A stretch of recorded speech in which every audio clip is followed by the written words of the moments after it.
মনোবীক্ষণ polyclinic, চিকিৎসার জগতে এক দশক। এখন এখানে সব বিষয়ে ডাক্তারবাবু একসাথে তলায়। ফোন করুন 7477999515 এই নম্বরে। নির্বিঘ্নেই মিটল বহরমপুর লোকসভার ভোট। বিক্ষিপ্ত অশান্তির খবর ছাড়া ভোট ছিল শান্তিপূর্ণই। ভোট নিয়ে অধীর চৌধুরী বলছেন, মানুষ চাই সাইলেন্ট ভোট, তৃণমূল চাই ভায়োলেন্ট ভোট। সেই সাইলেন্ট ভোটকে তৎপরতার সঙ্গে কার্যকরী করেছে সেন্ট্রাল ফোর্স। চতুর্থ দফার বহরমপুর লোকসভার ভোট নিয়ে কি বললেন অধীর চৌধুরী? যে সমস্ত ভায়োলেন্ট তৈরি করা যে দল বা যে ওয়ার্কার, তাদের জন্য কেন্দ্রীয় বাহিনীর যে অ্যান্টিডোট, তাদের যে প্রতিষেধক, সেটা খুব কাজের হয়। আমরা সব মানুষ চাই সাইলেন্ট ভোট হোক, কিন্তু তৃণমূল চাই ভায়োলেন্ট ভোট। তারা লুট ছাড়া তো কিছু জানে না। তারা মনে হয় সব ভোটকে পঞ্চায়েত ভোট করব, সব ভোটকে পৌরসভার ভোট করব।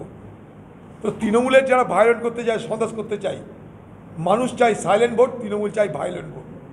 আর সেই জায়গায় সাইলেন্ট ভোটকে নিশ্চিত করে কেন্দ্রীয় বাহিনীর তৎপরতা। আমি কেন্দ্রীয় নির্বাচন কমিশন ও কেন্দ্রীয় বাহিনীর তাদের যে ভূমিকা, সেই ভূমিকার তারিফ এই জন্য করবো, তারা না থাকলে ভোটটাই হতো না।